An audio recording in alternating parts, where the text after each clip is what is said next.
Hey, happy weekend, everyone. Happy Halloween. So, I got a strange problem. I've actually never experienced this before. I've been having a few of them lately. I have a '03 Nissan Altima. It is completely clapped out. I know a lot of you know how much I like Nissans. But what I came across was it got towed in. It was sitting for a while, and it wouldn't start. So here, let me just go get a quick look. This is the culprit right here, this vehicle. It's really clapped out. Anyway, the what would happen was it would crank up, it would start for a split second and shut down. Kind of like the security system was on or something along those lines.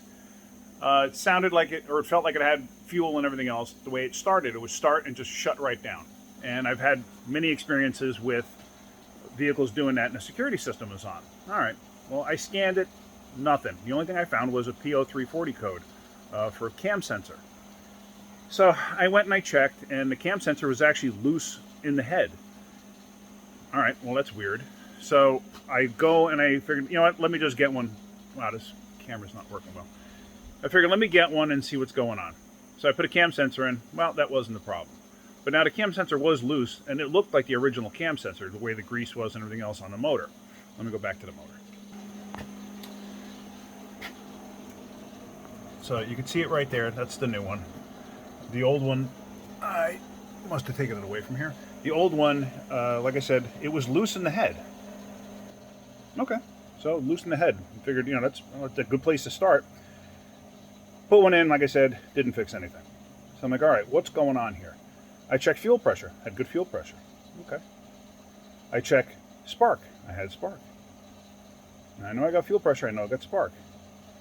So then I check pulse on the injectors. I had great pulse and it kind of disappeared. What's going on there? It still had something. Wow, the lighting's really bad here.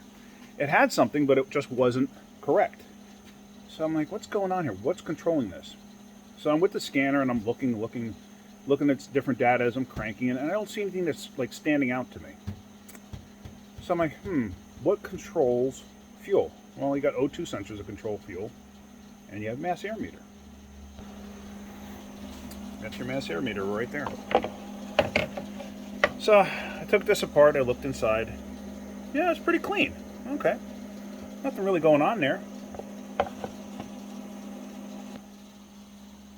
So then, what happened was, with it unplugged, like it is now, I went and, sorry, I was just getting a phone call. I went and I cranked it up. And guess what? Started, and it ran fine. So I'm like, wow, I have actually never seen a mass air meter do that before. I've seen them cause idling problems. I've seen them cause running problems, loss of power, all sorts of weird stuff. I've never seen one cause a start and shut off, and then you can't restart it again. Kind of an odd scenario. I'm getting a new one. It's being delivered here shortly. And what I'm going to do is I'm going to plug the old one in, and I want to see on the scanner what it reads while I'm cranking it compared to the new one. I'm really curious as to what I'm looking at because I'm not sure why it did that. So, but obviously it was reading something that the computer didn't like, and it was basically taking away injector pulse. Okay. Anyway, that's about it. I hope you guys are enjoying your Halloween, and that's it. Keep wrenching.